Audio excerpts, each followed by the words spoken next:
Hello, everybody. My name is Steve, and I'm here today with Philip Chase. Hello, Philip. Thanks for joining me today. It's a pleasure, Steve. Thank you so much for inviting me. I've admired what you do on your channel for a long time. I think it's fantastic how you shed some light on a lot of indie authors and self-published authors. And I'm trying to emulate you and do a little bit more of that myself on my channel. So I'm honored to be here. Well, I think you're doing a pretty good job on your channel because you recently hit 10,000 subscribers. I wanted to say congratulations for that.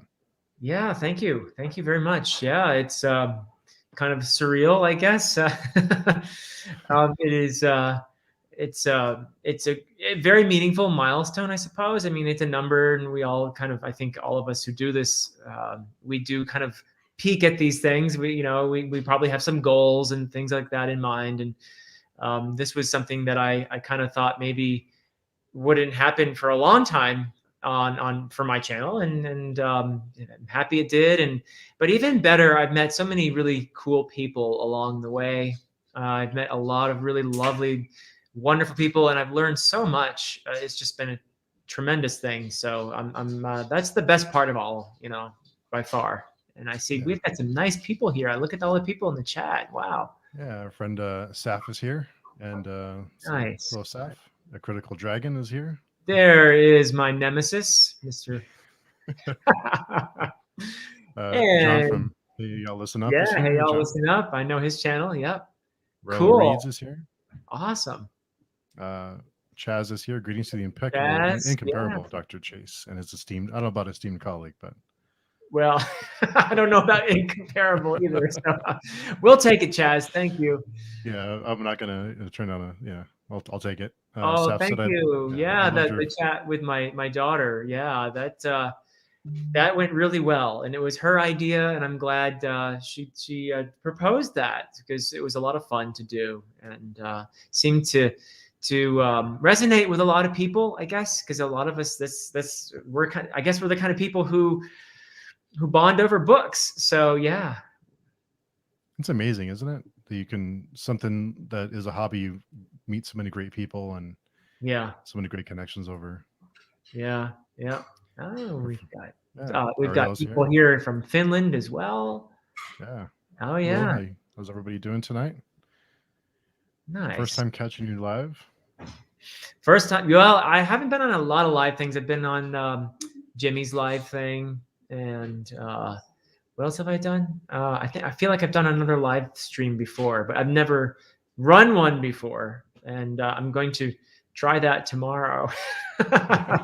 And for those of you who are in the who are watching us, Steve was really nice and gave me a tutorial on how to do a live stream or how to record and all that. So if anything goes wrong tomorrow, you can blame him.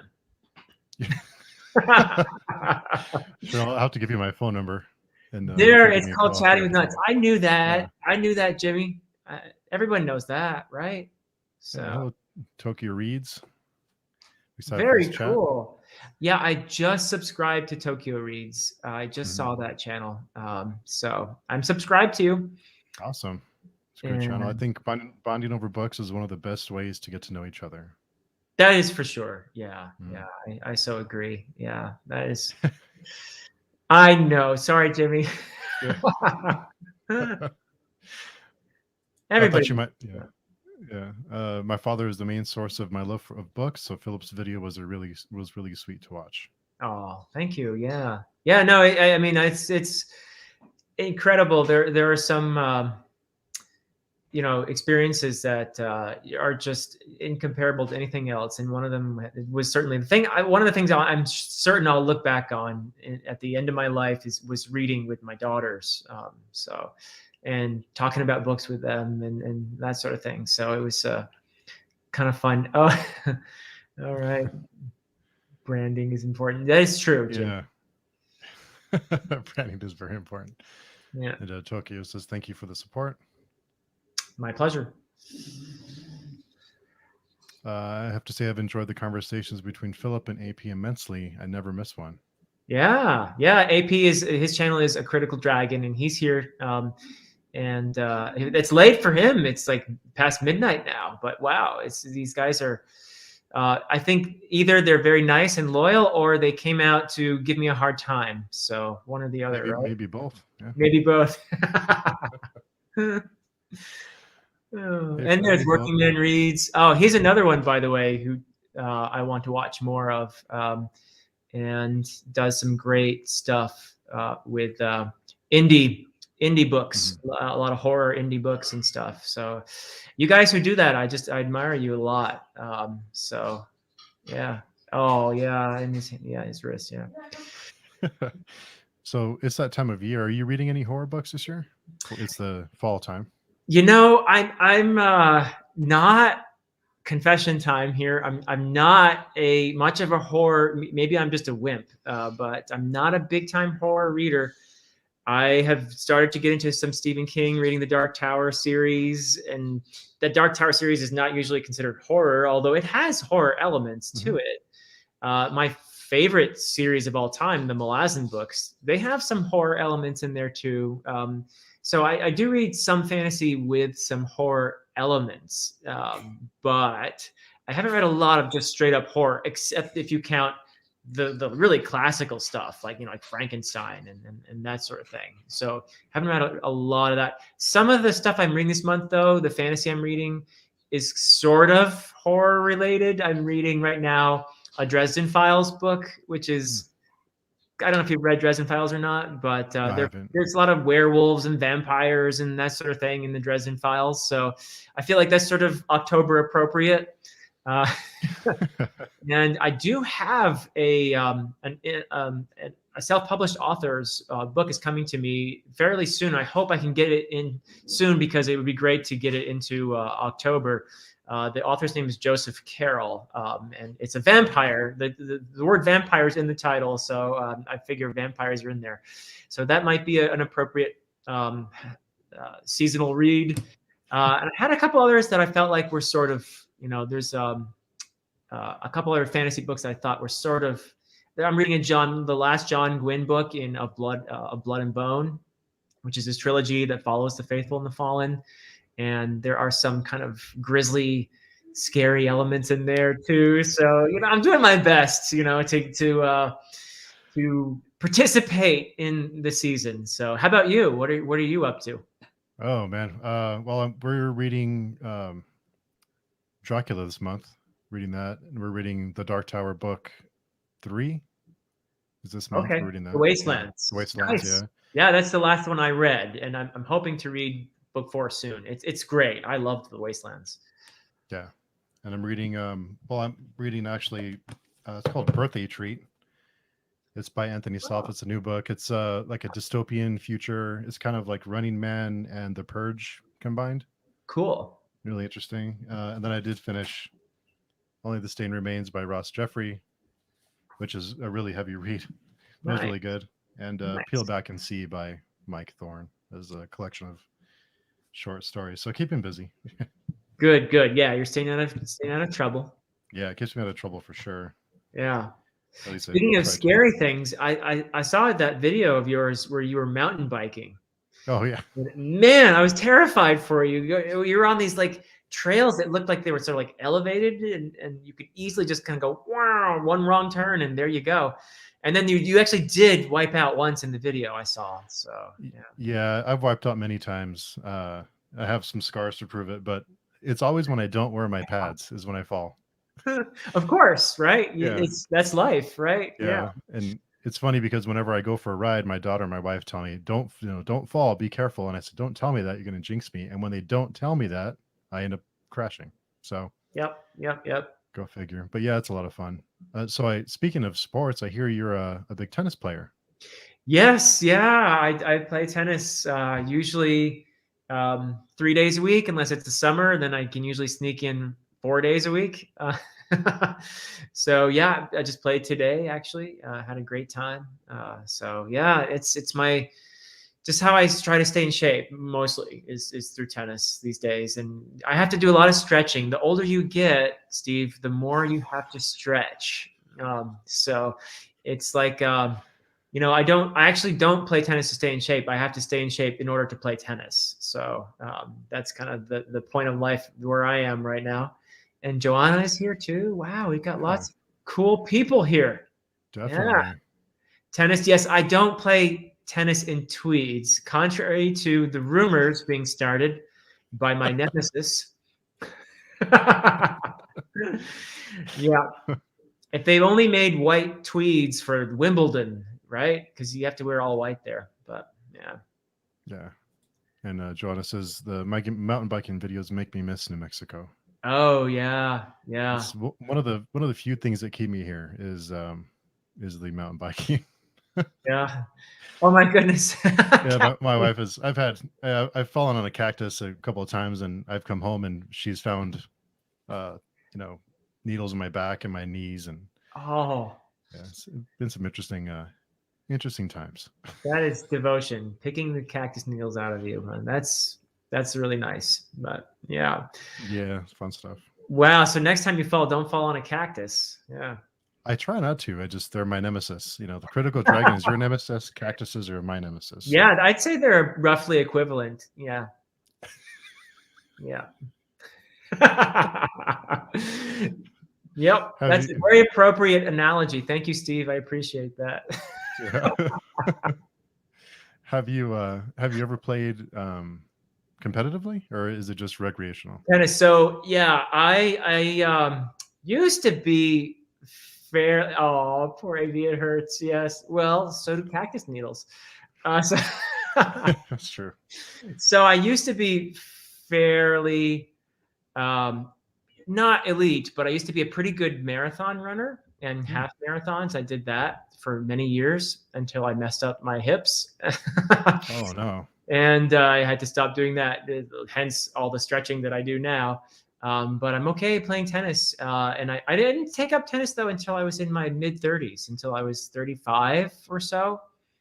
So it's been about 15 years that I've been playing. And I never played like on a official team or anything, but I've been in a lot of leagues and stuff like that. So a lot of league tennis and that sort of thing. So yeah.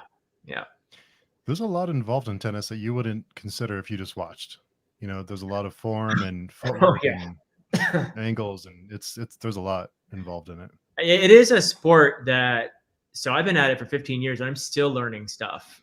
It is a sport that has a lot of technical. You have to learn a lot. You can't just. I mean, you can go out there and just whack the ball with a racket, but to learn how to actually hit with topspin and underspin and side spin, and I learned all the different kinds of serves and the different, hitting with slice and all this stuff. It takes a lot of practice. So it's a sport that you can't, even if you're an athletic person. If you just go out on a tennis court and you try to play tennis, you're not going to be very good because there's a lot of technique to it. So. Yeah. You can do a lot with the tennis ball with the racket if you know what you're doing. Yeah. I mean, when I watch, I know how to play well enough that when I watch the pros, like people like Roger Federer, I know enough to be in complete awe of what they're doing. And I'm not sure if everybody who does watch it kind of gets just how hard it is what they're doing. So I know just enough to understand, wow, this is what they're doing is actually really incredible. So Critical Dragon says, I once heard that exercise is 90% mental and 10% physical. So I think about exercise a lot. That counts, right? It counts. Yeah. Shape Take says, I know you've worked on a series for more than I think this is a dozen years now. Is there a favorite place where you like to write, e.g. coffee shops, at home with minimal space, maximal space, etc.? That's a good question. That's a great question. So I'm the kind of writer who does not like noise and distractions and stuff going on. So I actually will have a fan running while I write, and I don't write at a desk. I write standing up. So I have the laptop propped on top of a dresser. I think Ernest Hemingway did this, so maybe it's a good sign, right? That maybe that's the only way I'll be like Hemingway. But so I put my laptop, and I'm sure he didn't have a laptop either, but I put it right on top of the dresser, and I stand and I write while I'm standing because sitting is actually not an activity that is very good for me. So sitting is really bad for the hips and all kinds of other stuff. So I much prefer to stand.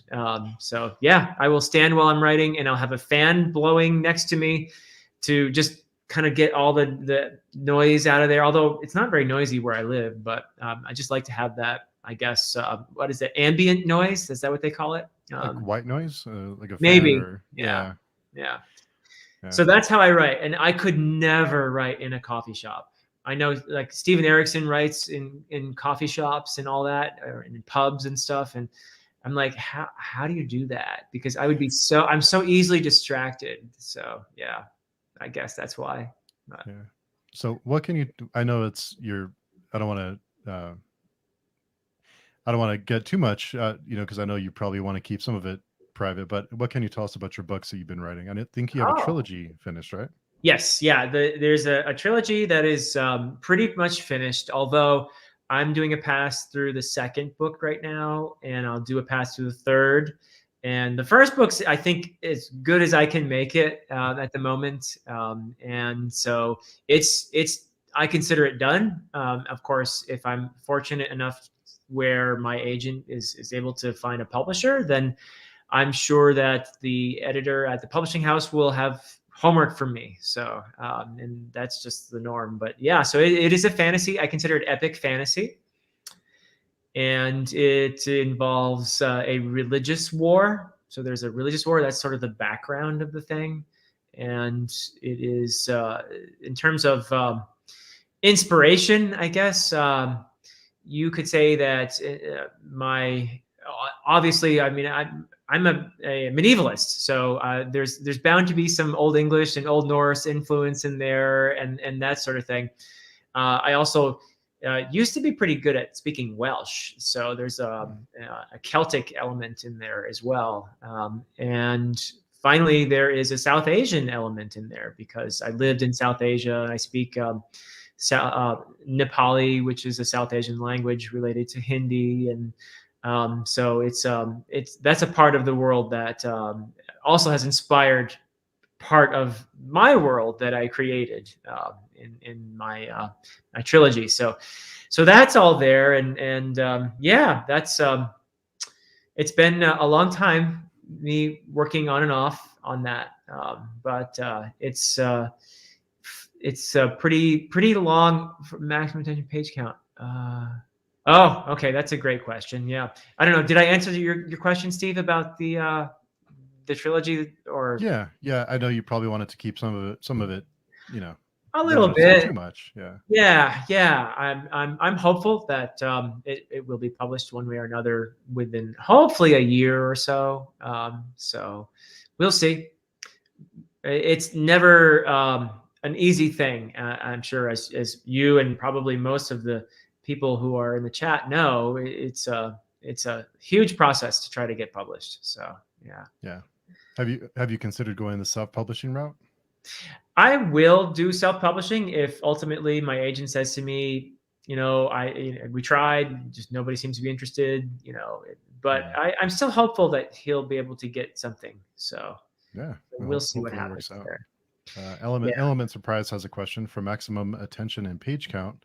Yeah. What's your way of reading books as thick as Malazan books? Is that Ooh, that's yeah. a good question? So I might not be the best person to answer this one because I consider myself a fairly slow reader. Actually, I will often pause, and this is partly because I write, and this is probably true. A lot of people can relate to this, but I will pause at a sentence that I love, and I'll say, "Oh, that's such a nice sentence," and I'll reread it and go over it and say, "Oh, wow, I love that description there." So I am often. Um, like a tourist when I'm reading, just kind of gawking at stuff. So I may not be the best person to ask, but when I really need to get something read fast, I will force myself to just keep reading. And once again, it's similar to what I was saying about writing. I have to be in a fairly quiet place and with a fan on, preferably.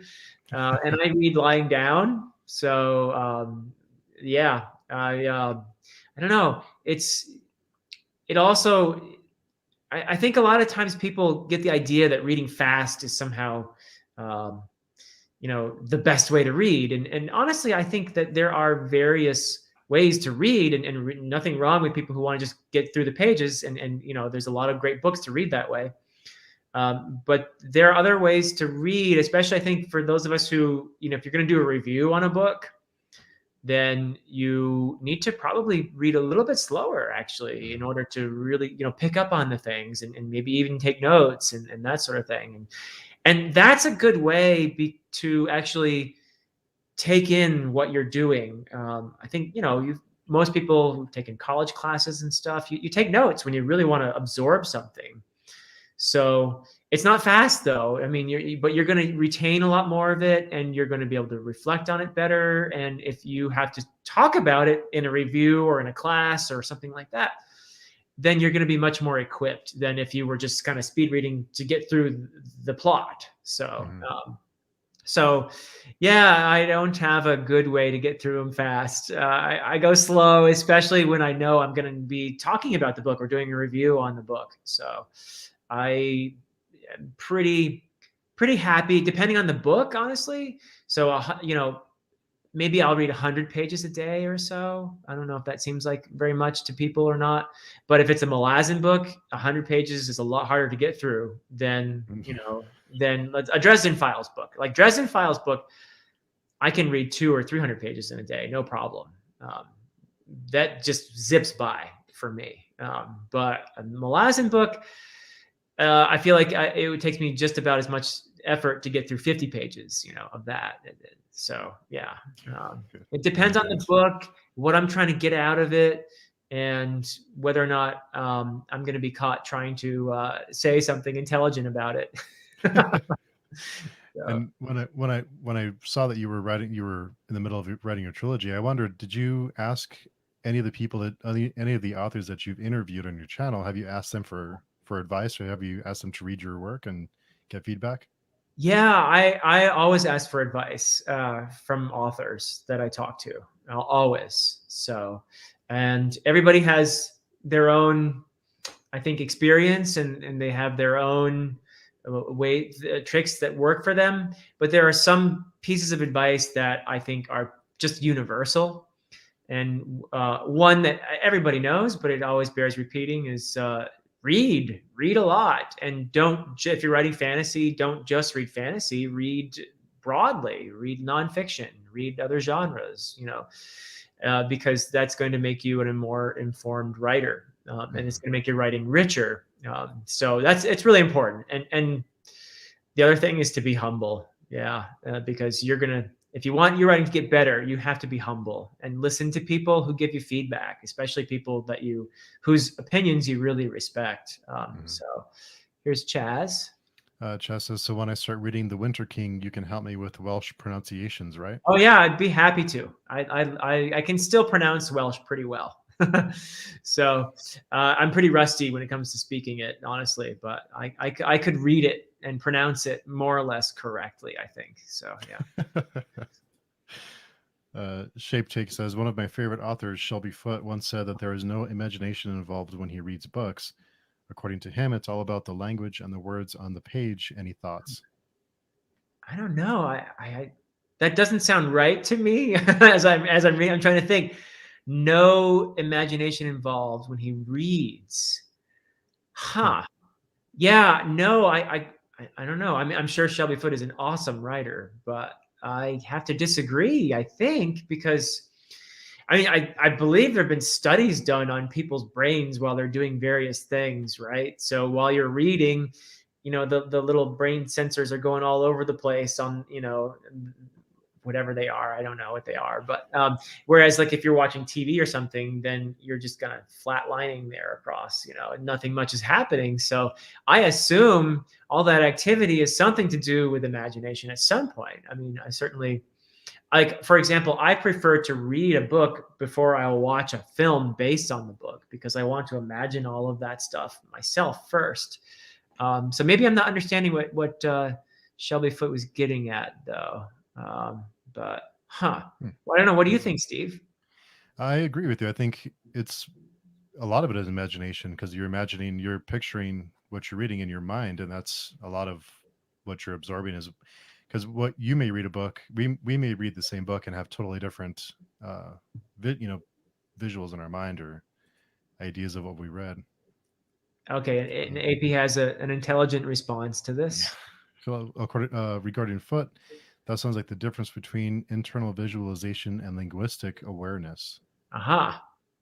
Okay, I think I understand that. Yeah. Yeah.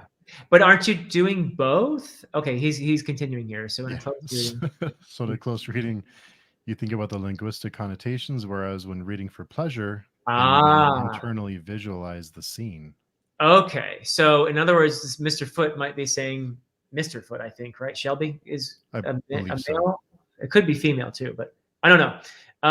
But anyway, I think that makes sense on the Civil War. Yeah. Yeah. I think I've heard of Shelby Hmm. Foote before, actually.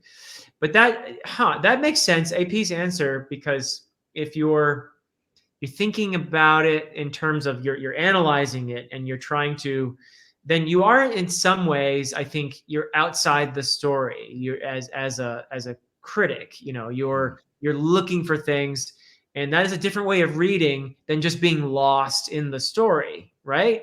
So when you're lost in the story and you're not thinking about sentences, you're not thinking about the narrative structure, you're not thinking about how well the characterization is going, that sort of thing. You're not thinking about flaws in the narrative.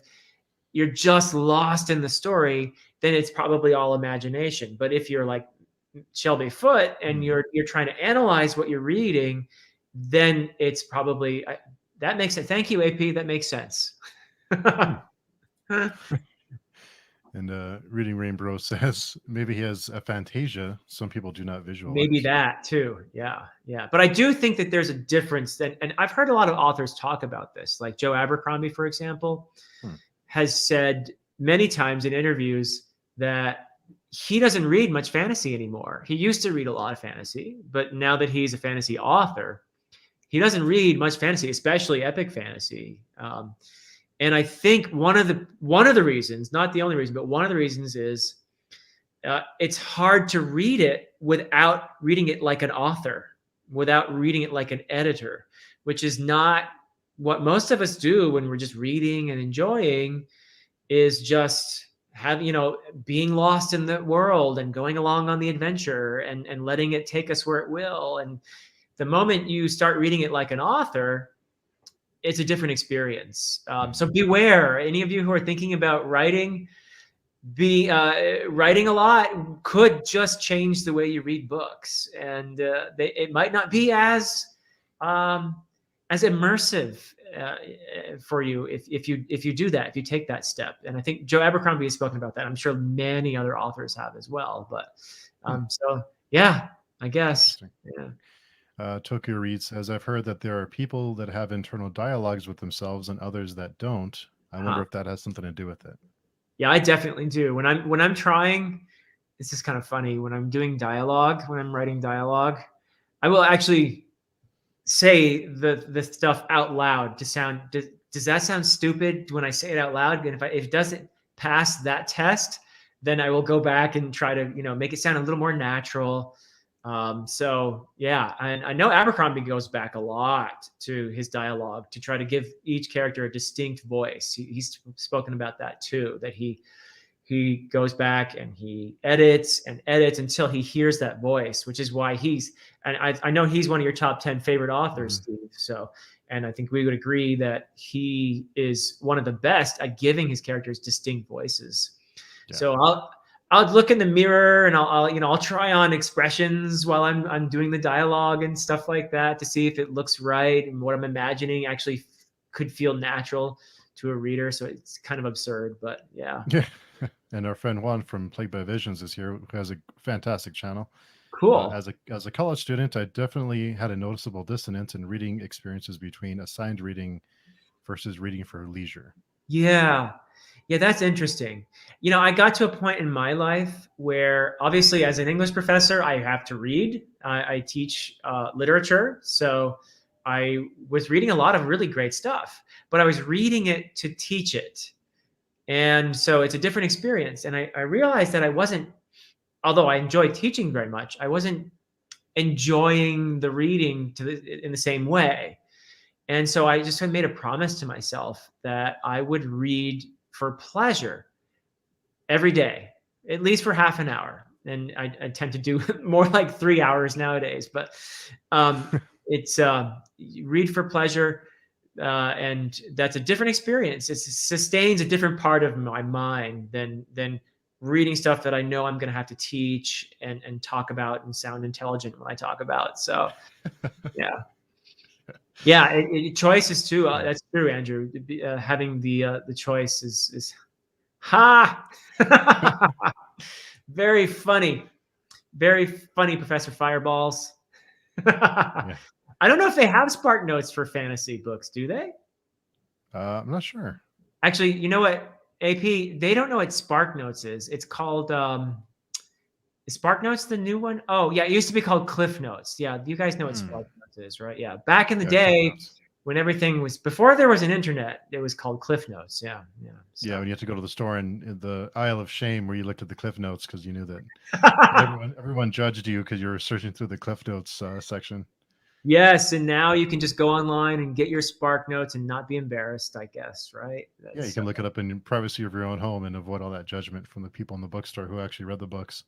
Yeah, that you were supposed to be reading. Yep. Oh, there were York Notes too. Okay, I had no idea. That must be a British thing, York Notes. I don't know. You ever heard of those, Steve? I haven't. Oh, okay. No, I haven't heard that. Yeah, SparkNotes is something that is sort of, in some ways, it's the enemy of the English professor because because a lot of my students will, instead of actually reading the stories that we're reading, will just read SparkNotes. And I don't mind if they read SparkNotes in addition to what we're reading because it helps them understand it. That theoretically, I think that's what they say it's for, right? Is a supplement, right? Yeah, that's what they say, but I think we all know better. I think we all know better. And so to me, when you read SparkNotes instead of the actual story, it's like eating gummy bears for dinner, you know? It's like not sustaining, right? It's not gonna, you need your broccoli. Yeah. Yeah. Did you do a lot of research when you were writing your books? Or have you done a lot of research? You mean my fiction? Yeah. Yeah, I did. I had to look up stuff. So I have a good friend, for example, who is a blacksmith. And I have a scene that involves a smithy. So I picked my friend's brains about how a smithy actually works. And he actually teaches stuff too. Like he'll teach stuff about historical blacksmithing and stuff like that.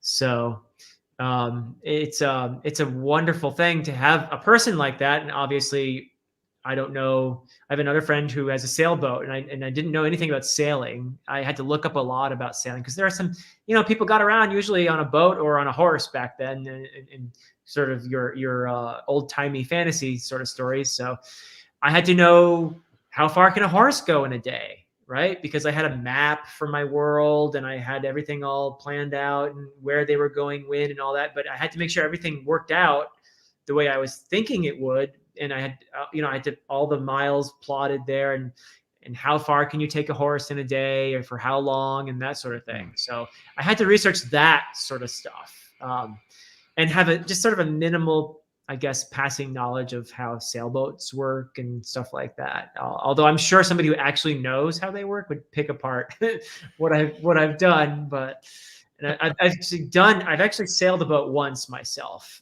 just for the experience, and I survived.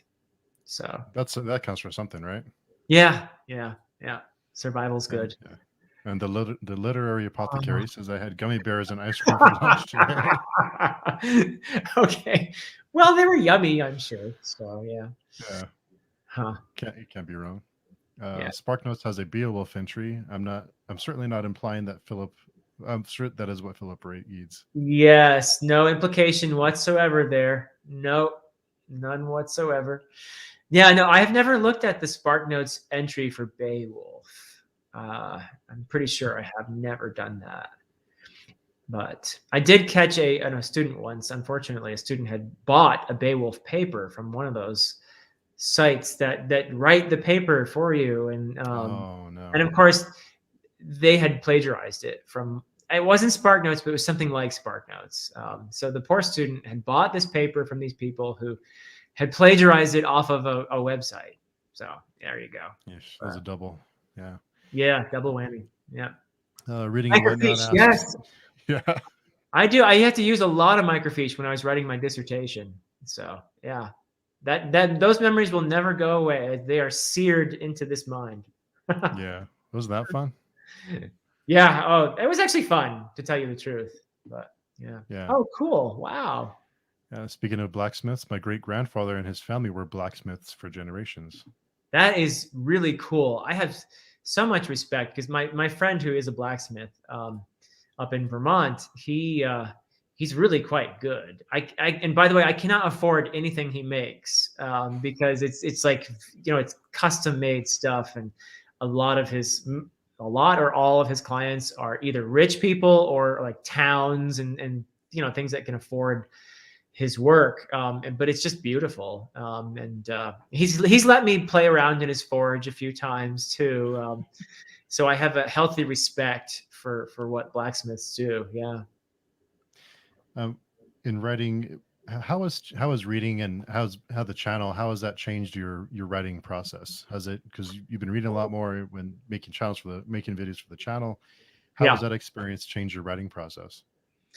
Yeah. So I would like to think that I'm becoming a better writer all the time because of all the books that I'm reading, and because of the fact that I'm talking about these books with people and Hmm. having the opportunity to discuss books, to delve into their themes and to discuss the characters and how well developed they are and all that stuff, and the setting and world building and all this stuff. Talking about that stuff, you have to reflect on it, and it makes you Hmm. more conscious, I think, and aware of what works and what doesn't work, and how writers make characters come alive. You know, it's Hmm. it's really interesting because a lot of our favorite authors do that. We were talking about Abercrombie before, and he's so good at that because he gives them very distinct voices. He's also very skilled at cluing in the reader about how we're supposed to feel about a certain character through the reactions of other characters. That's what good authors do, right? It's an interesting question. How do authors make their characters come alive in our minds as we're reading? Of course, they're not real people. We're looking at words on a page, and the story is happening inside here. But what are the right words that authors use to conjure this in our minds, and what are the right techniques? And so the more you read, the more the bigger array of successful authors you look at, the more you can steal from them and pick up techniques. And so yeah, I think anytime I'm engaging with stories, I'm learning. I'm learning, and I'm always learning from people like you and our fellow booktubers, and also the people who leave comments on our channels. Hmm. There's some people out there who've left comments on my channel who I know have read a lot more fantasy than I have, and I've read a lot. But there are people out there who I'm just like, every time I do a TBR video or something, they're like, "Oh, that's good, but have you tried this, and this, and this?" And I'm amazed at how well read some of these people are. It's really something. They don't all start channels because for whatever reason, it is a huge time commitment, as you know. Yeah. Oh yeah. So in a way, making videos and all of editing and everything else takes time away from reading too, doesn't it? It does. Yeah. Yeah, It does. yeah, It's funny how that works. yep. Yeah. Do you have a process for your reviews, because they're really in depth and informative? Do you have, so you mentioned you take notes as you read. Do you have a structure, or do you script out or have ideas on what you want to cover for the reviews, or what's your process for your reviews? Yeah, so I'll usually, when I'm teaching my students how to analyze literature, we go over things like narrative perspective, We go like, so is it a first person? Is it a third person narrator? If it's a first person narrator, is it a major or a minor character? If it's a third person narrator, is it an omniscient, or is it an objective narrator, or is it more commonly a limited omniscient narrator? So being able to talk about the narrator is important sometimes, because the narrative choice can have a big impact on the way a story gets told and what the reader sees and doesn't see. So that's something to consider. We talk about the characters, obviously. That's a big thing to talk about, whether they're flat or round, or whether they're static or dynamic. You know, do they remain the same, or do they change? And if they change, is there some epiphany? Is there some revelation? And often that's important to talk about, right? If there's some life-changing revelation in the course of the story, that's going to have big resonance, I think. So we talk about setting, you know, what role does the setting play in the story? And in the case of fantasy, you can extend that to world building. So there's a lot of, you know, really wonderful fantasies where you could just talk about setting, right? So and what impact does that have on the story? And yeah, often the title, and I think I like to talk about the themes the most, though. I love talking about themes and how all that stuff does relate to themes. So when I do a review, I'm thinking about, okay, which of these elements are actually really important for understanding this story? So I'll try to talk about what strikes me as important. And I will almost 99% of the time when I do a review, I'm going to be focusing on themes a lot.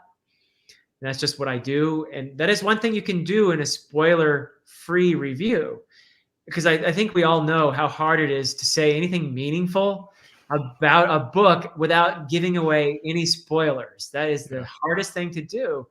But by focusing on themes, I feel like you can do a good non-spoiler review, which gives somebody a sense of what this book is about without giving away details of the plot. So that's how I go about it. I do focus a lot on themes. And as far as notes go, I will usually type out a few just bullet points, that things I don't want to forget to talk about in the course of, because you know how it is when you're in front of a camera and your brain, forget everything. You forget stuff, right? So I'll have my bullet points. What I use is actually an iPhone, right? This is what I use to record my videos, unless I'm doing a chat on like this live stream, or something we're doing on what is that thing called? Zoom. Yes. We've all been living our lives on Zoom for the last 2 years. So how could I forget that? So most of the time I'm recording my reviews on my iPhone, and I have my notes taped to the iPhone. So you'll probably notice when I do my reviews, sometimes I'll look down a little bit. That's me looking at my notes, my bullet points. So yeah, wow, it's a good idea. Well, I don't know if some people have a prompt thing, right? That they actually read the prompt, the teleprompter or something. I've not invested that much in the channel, so I don't have any of that fancy stuff. But Shape Take says, I'd imagine the more familiar you grow with the narrative, especially types of narratives one works closely with, the experience of being submerged into the story only grows more difficult. Yeah, I think that's probably, that's what Shelby Foote was talking about before too, perhaps. But yeah, it's true. I think it's true, because you do get, when you start thinking about, this is this kind of narrator, then you're not immersed in the story. You're not allowing yourself to just be in the story. So sadly, I may never be able to do that again, to just read a book as innocently as I did when I was that 12-year-old reading Lord of the Rings, and I was just completely submerged in Middle Earth, right? So I think there are times when I'm not thinking about it and I'm just in the story and I'm enjoying the emotional, journey that I'm on. But I'm always tempted to step out and start analyzing. So yeah. If someone was going to start a channel or has a small channel and they ask you for advice, what advice would you give them? Wow. Well, I think the most important thing is to have fun And the moment this doesn't become fun, it's not worth it. Now, most of us are not going to be ever big enough for this to be like our bread and butter. You don't make a living. This is a hobby. This is something that we do because we love it. And it should never be a burden. It should never be a source of stress or a source of disagreement with your loved ones or anything like that, because we do spend time on this. It's a very time consuming hobby, and so it should be for the pure enjoyment and love of it. That keep that always. I think that's my number one piece of advice, is just make sure you're loving it. Don't let it become a chore or something that interferes with other important aspects of your life. Just enjoy it and love it, and there is so much to love. I mean, all the interactions that we have and the people we get to meet this way, it's just such a wonderful platform, such a wonderful community, really, isn't it? So that's the number one thing, is make sure you're enjoying it. And then also, I guess, be authentic, be yourself, as much as possible. I think we all know, those of us who have channels and make videos, we have our channel face, and then when you're done recording, you're like, oh, I'm sure that's happened to you, Steve, right? All the time, yeah. Yeah. Yeah. So, but so when you're putting on that channel face, it's not that you're being inauthentic, but read the books. When I say be authentic, what I really mean is, enjoy the books that you want to enjoy. Don't feel pressured to, read certain books because they're popular. If you think you're not really going to like them, follow your bliss, as Joseph Campbell was always saying, go where your interests take you. So yeah. And let, be authentic in that sense. Which books that you've read because of recommendations from BookTube or from people on BookTube have you read that really surprised you and were really great, that you really loved, that you wouldn't have read otherwise? Okay, so books that I've read that I wouldn't have read otherwise. The first one would be Stephen King's Dark Tower series. I had for years had just, and I'm a little bit ashamed to admit this, but I had always assumed that Stephen King couldn't be a very good writer because he's so popular. Terrible thing to admit. I know it's a snobby thing to say. He's an incredible writer. He does a lot of things. Really, just I admire his writing very much, and I love the way he does characters, and I love the way he confronts what it means to be a human being. So I started Dark Tower because of people on BookTube, because of people who were leaving comments on my channel, and because of other BookTubers. And I'm glad I did, because I love the series so far. I'm 3 books into Dark Tower, and I think it's brilliant.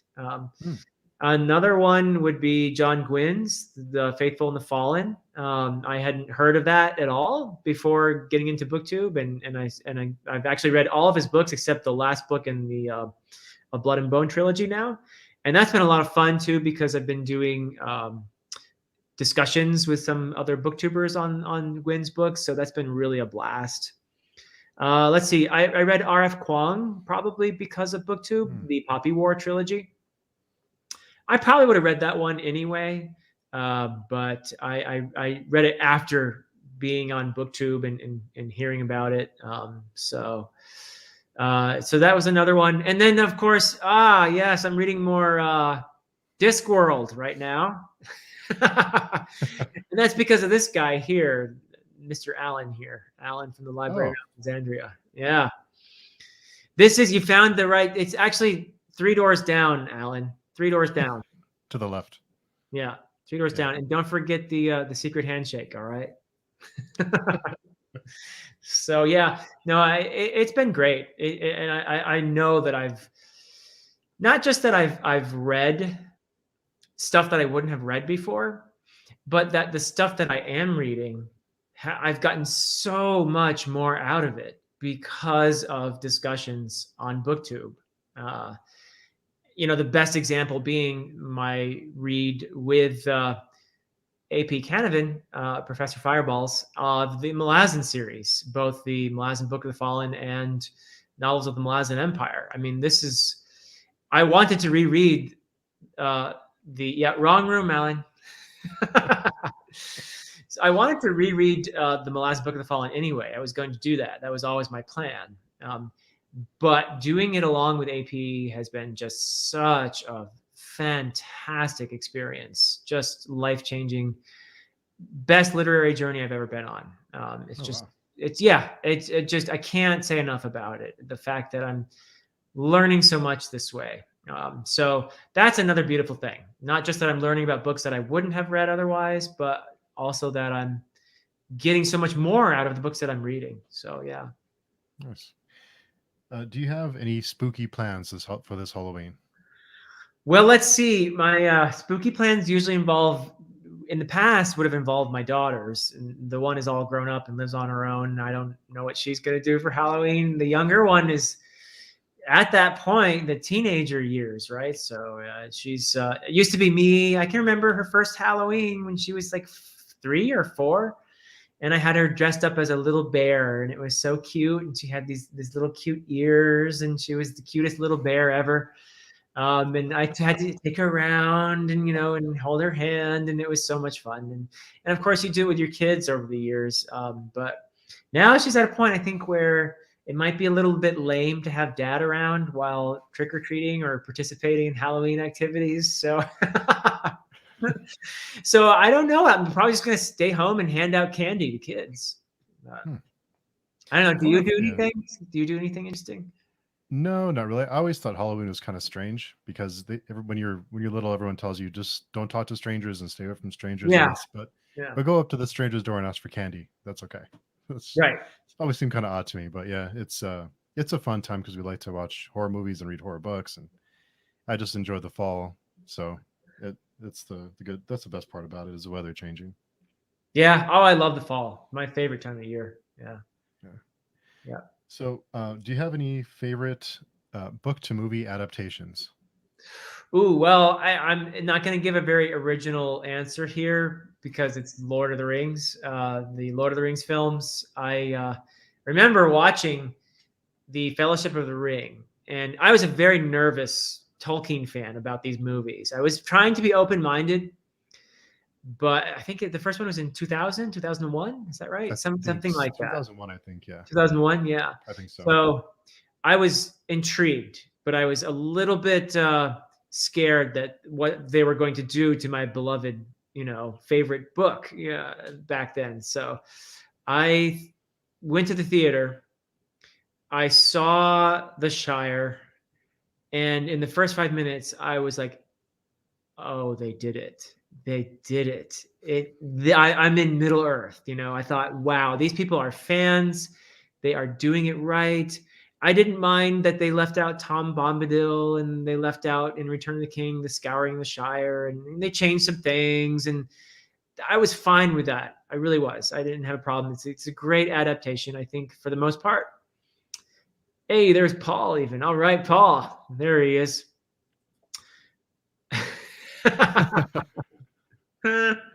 Paul is the expert at giving us great nicknames. So Paul has done these. In case anyone doesn't know yet, Paul has done a bunch of really fantastic short stories featuring Dr. Fantasy and Professor Fireballs. And they're on his YouTube page. So you'd have to go on I don't think you can access it for whatever reason from a mobile device or something. You have to go on a computer. But he's got these fantastic short stories in which the misadventures of Dr. Fantasy and Professor Fireball. So he's got lots of nicknames. I think right now we're dead though. Currently we're like ghosts going around. I have to catch up. I haven't been in there in a little while. So, but anyway, yeah. So Lord of the Rings, the films were absolutely brilliant. I loved them. And then Peter Jackson went and did the Hobbit, and I was like probably 99% of other people, I'm not such a fan of the Hobbit films because while the technical aspects of it, yes, he had gotten even better at that. That film has no heart to it. in my opinion. It seems to be dead on arrival Mhm. for me. As I think they got a little too caught up in all the CGI stuff and everything else. But yeah, but my favorite of the films is Fellowship of the Ring. Mhm. Actually, It's a yeah, fantastic movie. The yep. literary apothecary asks, what's everyone's favorite book they've read so far this year?" So Ooh, good that's a question. tough one. Yeah. Do you want to go first, Steve? Um, Probably Kings of Ash would be my favorite book. Okay. Yeah. Your favorite of all time is the Ash and Sand Yeah, trilogy, right? yeah, Yeah. oh yeah, Yeah. Nice. Yeah. I've only read the first still, but I do, as you know, I do have the second and the third. And I'm looking forward to reading those very much. Richard Nell is such a great guy too. He's yeah. just a super guy, and really enjoyed that first book. It's just a matter of fitting into my schedule when I'm going to read the second and the third. So, It's yeah, tough. yeah, lots going on. For me, I don't know. I mean, I'll tell you a book that really I loved reading this year was Piranesi by Susanna Clark. I Hmm. thought that was brilliant. That was a beautiful book, and it's one that I really love looking back on. And I had read her book Jonathan Strange and Mr. Norrell many years before starting the YouTube channel, so I already had a healthy respect for her writing. But Piranesi was just such a beautiful book and so moving. So Hmm. that's going to be in my top five. Another one that I really enjoyed was Joe Abercrombie's the conclusion to the Age of Madness trilogy. The Wisdom of Crowds, brilliant book, just fantastic. For me, Abercrombie gets better and better with every book, and I just think he did such a great job of the usual stuff, the action, the characters, and everything else. But also, wow, he had some pretty cool themes woven in there too. So just his best work, in my opinion, is Age of Madness. And then anything Malazan, I love the Malazan books. So anything Malazan is automatically up there for me. And both Erickson and Esselmont, they're both brilliant. So, Yeah, I think we're going to be reading those the Malazan series in January. I think that's the plan. So oh, very cool. Very cool. I'm happy to hear that. Yeah. yeah, gonna give it a go again. Gonna give it a try. Nice. All right. Good. Yeah. So I know you have other commitments and other things to get to, so I don't want to keep you too long. But I did have one last question for you. Sure. Yeah. Take your I time. wanted to see if you can give us a time of when you failed and you overcame. Oh, how many?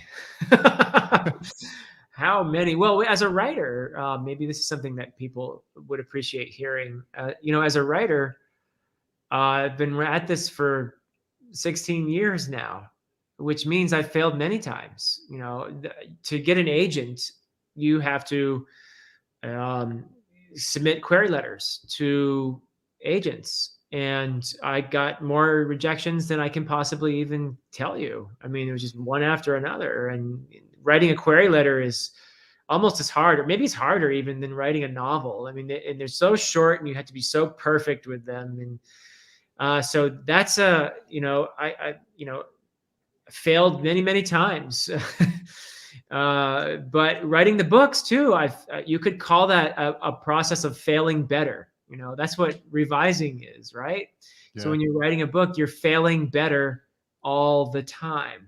You are, I mean, you're never going to write a perfect book. Never. That's not going to happen. But if you're humble about it and you are absolutely dedicated to the idea of writing the best book you can, you're going to fail better and better every time you go at it. So, show your book to other people, have them read it. When you feel like it's ready, go out and look for that agent. And then if it's a good agent, the agent's going to tear it apart and tell you what to fix. So yeah, so fail better. That I failed many, many times. And same thing with tennis. I lose as often as I win, and but I try to learn whether I lose or I win. So yeah. that's It's interesting. I think I don't know if you agree, but the older we get, I think we see failure as opportunity more, a lot more yeah, as we get older. We get and have more perspective. And Yeah. use it as a learning tool and not as a reason to be down on yourself. So Yeah, absolutely. As somebody who has failed many, many times, I've had a lot of experience failing. I definitely, that's the attitude I try to have, is to learn from it, and to just get better and enjoy the process too. mhm. Because I will enjoy getting beaten while I'm playing tennis if the person I'm playing is a lot better than I am, and I'm learning stuff from that person. I'm learning stuff from getting beaten, and I'll be a little bit better next time. So, same thing with writing, you know. So yeah. Fantastic. Well, Philip, I want to say thank you again for coming by. I'm thrilled that you were able to fit it into your schedule. I know you're a busy man, so I appreciate it.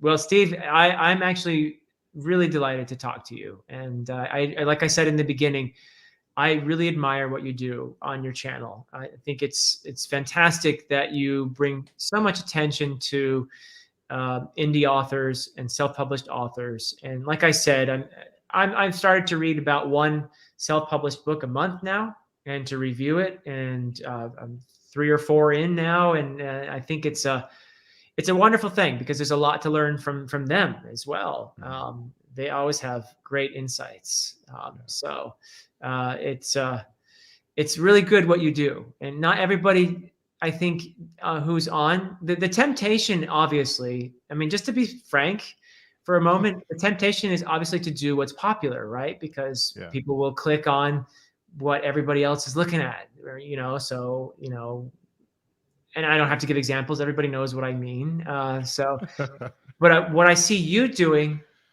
and what I feel is so cool, is just how genuine you are about it, and that you can tell you're reading the stuff because you want to, and it's interesting, and you have kind of a mission there behind your channel, which I really like, which is to celebrate those, independent and self-published authors. So, my hat's off to you, Steve. Oh, Absolutely. it's very kind of you to say. That means a lot to me that you say that. So I appreciate it. I'm Yeah. glad I'm have a little group of people who read these books with me, and yeah, I get to have chats like this. So it's great. It's been a great experience. Yeah. Well, and good night. I see the people saying good night in the chat. So good night, everybody. It was so wonderful to have you all participating in this. Hope everyone has a good weekend. Thanks for dropping by and talking with us. Talk to everybody later. Cheers.